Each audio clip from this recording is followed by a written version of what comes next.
Good morning and welcome back to another episode of Business Beyond the Beach in partnership with our friends here at Miami Community Newspapers and with coffee generously sponsored by Maman. They've got locations all across Miami-Dade County, but of course our favorite is their Sunset Harbor location in South Beach. My name is Brittnie Bassant. I'm the president and CEO of the Miami Beach Chamber of Commerce, and today I am thrilled to have with me Reinaldo Borges from Borges Architects. He is the principal and CEO of the firm. He is also a board member of the chamber. He's also got a lot of other hats that we're going to talk about. But Reinaldo, before we get into all that, thank you so much for joining us today. Thank you, Brittnie. Great being here. Yeah, we're really excited to have you. So like I said, he's a board member of the chamber, but you are also co-chair of our chamber's Resiliency and Sustainability Council, which is a very important council and an important topic for our city, especially Miami Beach. So what inspired you to get involved at that level in the chamber and to have that leadership of that council?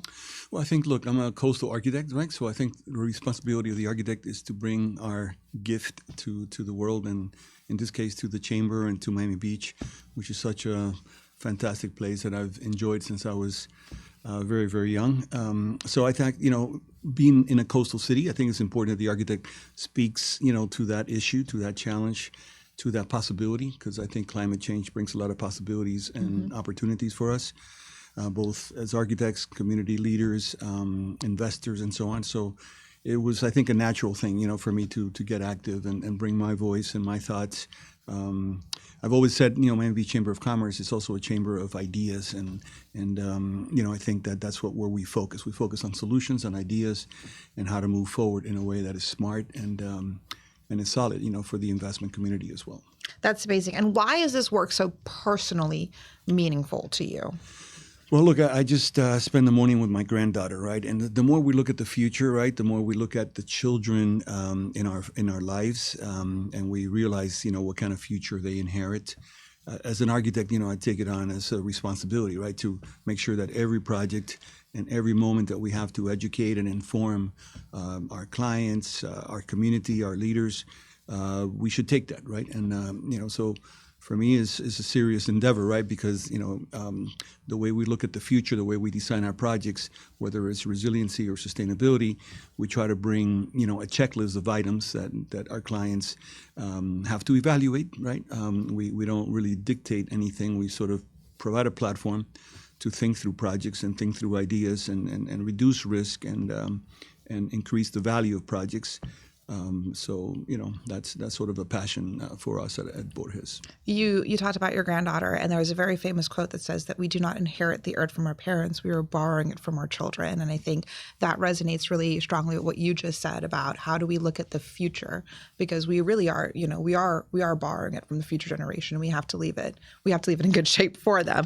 And so Miami, as a city, Miami Beach, Miami-Dade County faces Miami Beach, Miami-Dade County. The whole city faces very unique challenges with climate change and, of course, Miami Beach being a very coastal city. And so you have a really unique perspective. You have this perspective as an architect, but you also have this perspective as the Chamber's Council Chair for Resiliency and Sustainability. So how do you see design and resiliency working together to shape the city's future? Okay, that's an easy one, it seems. Let me see how I could answer that. So, look, I think at first, Miami Beach has always been, I think, at the forefront of the issue, right? They've taken it on. They've invested. They've got ideas. They have a website that's amazing. It's called Rising Above. You have an amazing amount of talent at the city. We have a chief resiliency officer in the city of Miami Beach. Exactly. So the city has leadership within, the staff, which is highly knowledgeable. They're always tapping into the best ideas in the world because it's a global issue.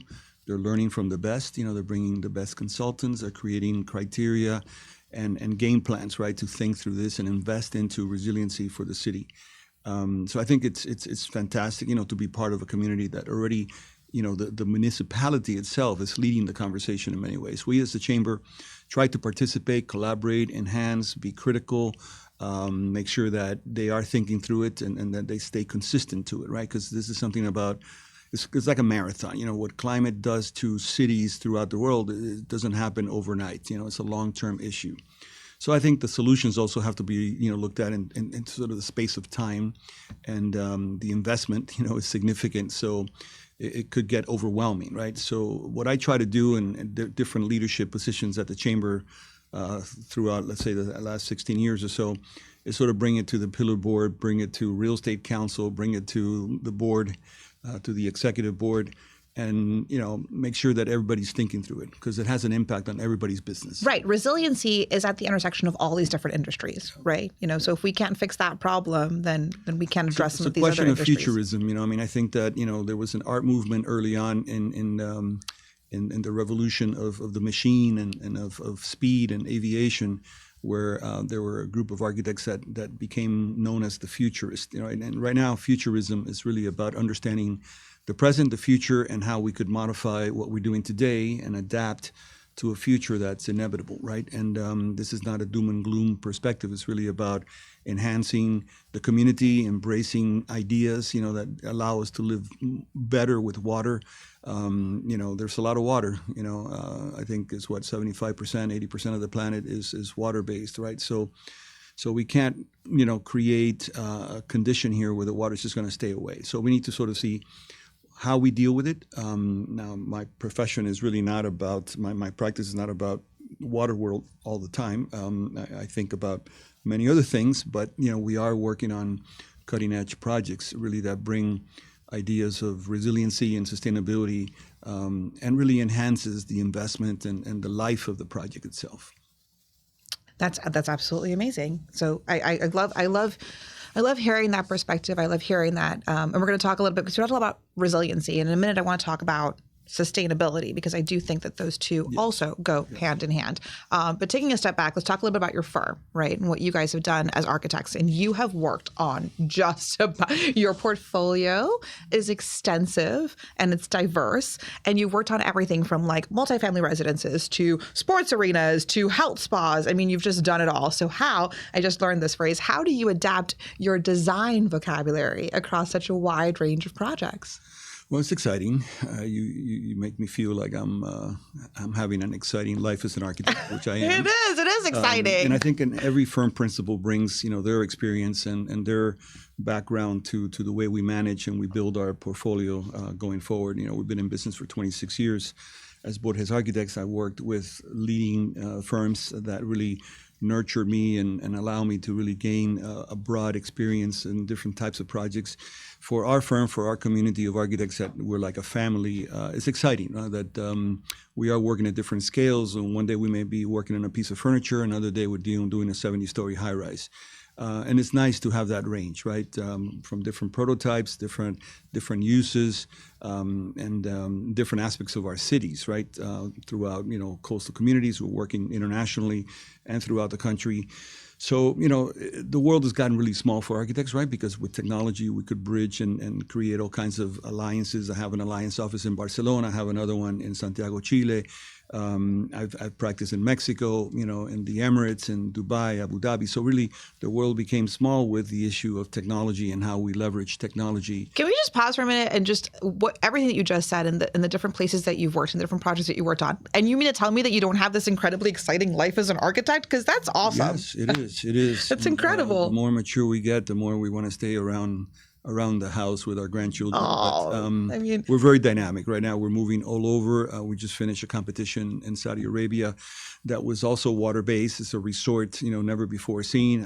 Unfortunately, it was a competition and we came in second place. Second place is not like first place, but it still was an amazing opportunity to amazing experience, I'm sure. Create something unique, so our portfolio is full of these sort of moments. Architects participate in a lot of competitions, and a lot of times things end up, going to other firms. We are living now in South Florida in a very competitive environment as architects. So we have attracted the best of the architectural world to South Florida.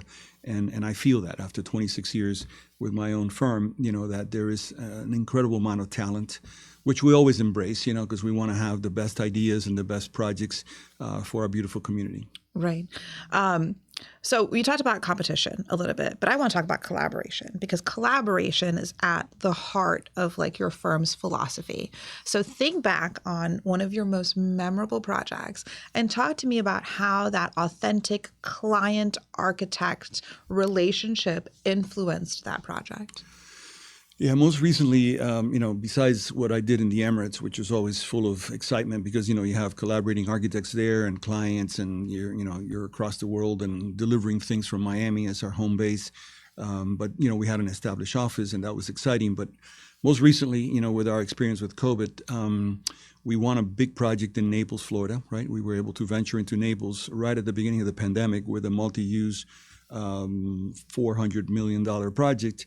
And we had to do this project with COVID, in the midst, where everybody was working remote in my team. The client was working remote, a lot of Zooming. We were used to it because, during the time in the Arab world and other places, we used Skype at that time. But now with Zoom, we were Zooming twice a week with an entire team of about 30 people.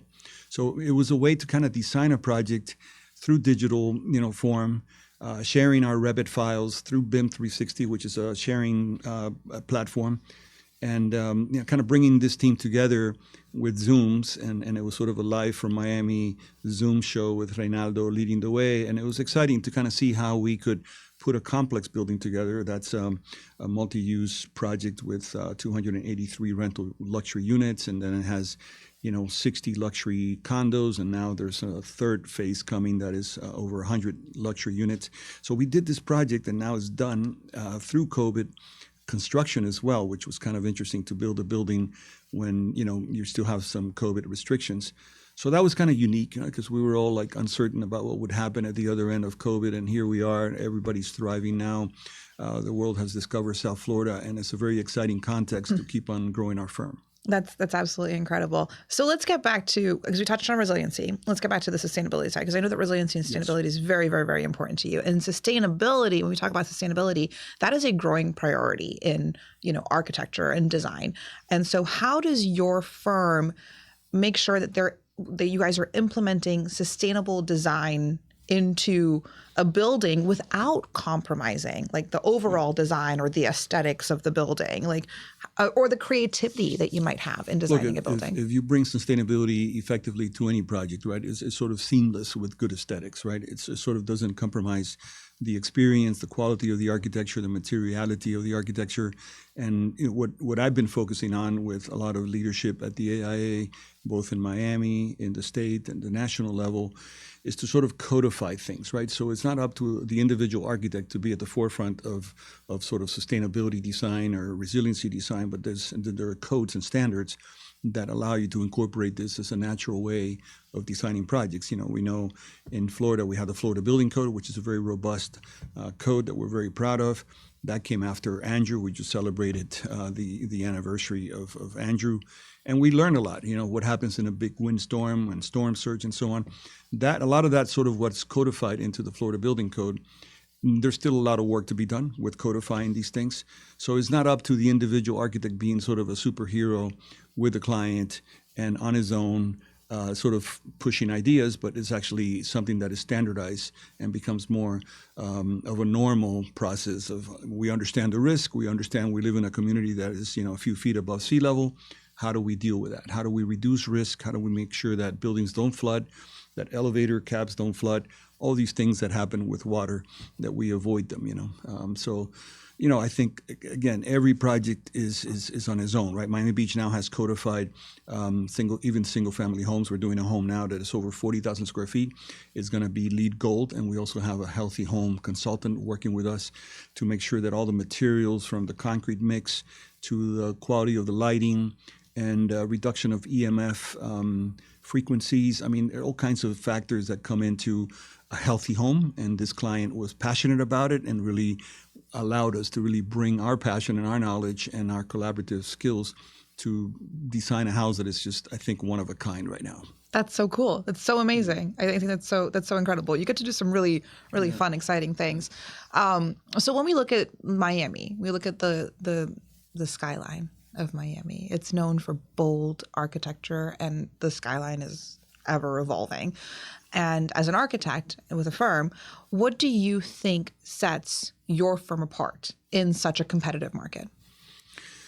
Well, that's a tough one, because I think, in a context where there are so many superheroes, right? It's always a challenge to be totally different. And that was an experience in Dubai. For example, in Dubai, every single client wanted every tower to be different. And I always sort of say Dubai is like a jungle of architecture, the good, the bad, and the ugly. And, it kind of works, right? And Miami, in many ways, has exciting architecture, It has kind of boring architecture. It has a mixture of things. Every city skyline has a combination of things, right? In Miami, yeah, I think because of the sense of place, the spirit of this city is so special. We sort of think that the iconics of an architectural tower, let's say high-rise in the skyline, is unique, and the way it captures light, and it could be one of a kind. But in general, every American city has a lot of similarities, and Miami is just a matter of it's a 3D representation of the economy also, because one of the only things that we manufacture in Miami is condominium buildings. And as you know, it's all about the water view, and it's all, what kind of perspective that you get from your unit of the city skyline. And it changes. I mean, with the sunlight during the day. I mean, I've lived in high rises in downtown Miami myself, and it's always, to me, like magic what happens, with different types of suns and sunsets, sunrises, storms. You see the storms form from a high-rise perspective in the city skyline. So it's very exciting to live in urban Miami. That's why I think urban Miami has been thriving, and it continues to be developed with more density. I mean, it's sort of right now under capacity, if you could believe it, that we could put more density in the city. The city is full of capacity to continue to build and urbanize, allowing people to really move more efficiently, because we know we also have a traffic issue, but the traffic issue has a lot to do with the inadequate transit system that we have. And I know that at the county level, county leadership is working hard, to bring better solutions, for transit, to allow us to move more efficient throughout the city. We're way behind, I think, compared to Boston, New York, other cities that have more robust and more complete, transit systems. So I think that's something that densification of cities helps, to allow people to move, without having to get into an individual car. But so I probably answered beyond your question, but well, it's great, because listening to you, your passion for this, it comes through. I mean, I cannot imagine you not doing what you're currently doing right now, not being an architect, not being so involved in resiliency and sustainability efforts, not really caring about the future of our city and our world. But I have to ask, if you weren't an architect, what other career do you think you would have pursued? That's easy, That's easy. Okay. From the beginning, I loved aviation, right? Okay. I'm the flying architect on Instagram, Miami Flying Architect. I fly over the city in this light sports aircraft on floats that is all water-based. I take off from water, I land on water. And when you see the city from the sky like that, it gives you a different dimension, a different feel. But early on, I wanted to be an aeronautical engineer. I wanted to design aircrafts. I wanted to sort of craft and mold aircrafts. I soon learned that there was too much physics and chemistry involved in aerodynamics and in designing aircrafts, and architecture was a little bit more of a different science that attracted me as well. So I shifted from aeronautical engineering into architecture right away, and the rest is history. But I still have a passion for aviation, and it's just, for any architect, to see the city from above is always special.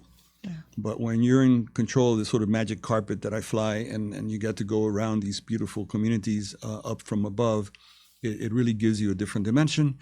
So aviation has informed, the way that I practice and the way that I live, because it really is exciting for me to be, flying simple aircrafts, connected to the spirit and the nature of the place, the water, the communities, the islands, the Florida Keys. It's just a magical place as well. So I think it started with aviation, and I transitioned right away into architecture.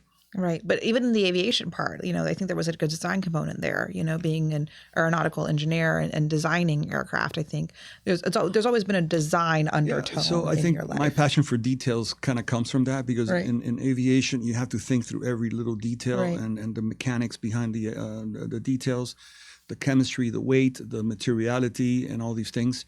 And in our work, I think one of the things that distinguishes us, I think, is the detailing, is the sort of follow through to the details. And when projects really allow us to endeavor into the details, it's just for us playtime, it's serious time, and we always enjoy being able to take a concept all the way through the detailing, the construction, and make sure that it's buildable and within budget, and everybody's happy.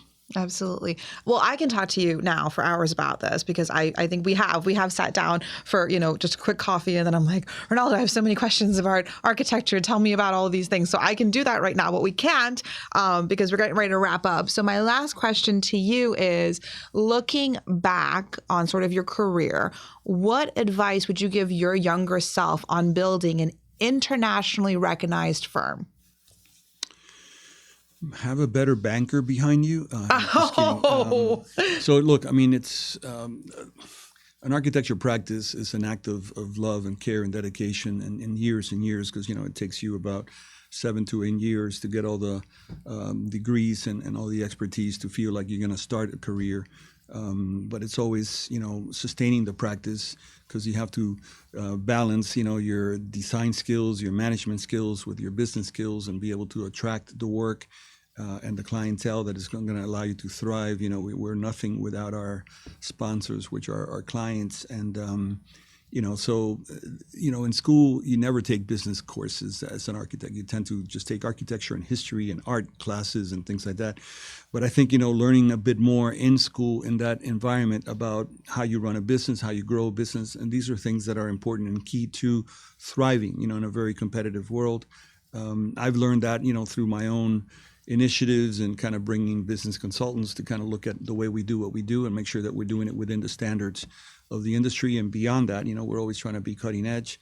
But yeah, I think that it's not just about creating something exciting and beautiful. It's also how you run the practice so you can stay in business and you could thrive, because it's easy to, I always sort of say, the easiest part of the projects really is the design process and creating something.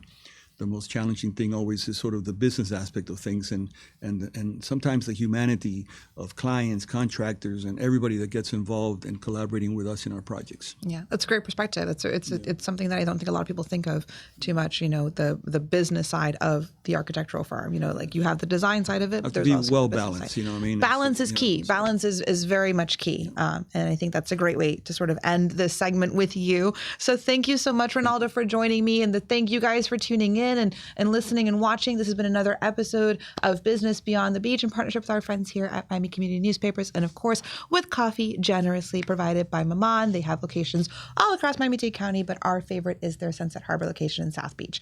Once again, thank you guys for tuning in. You guys stay tuned for another episode next week.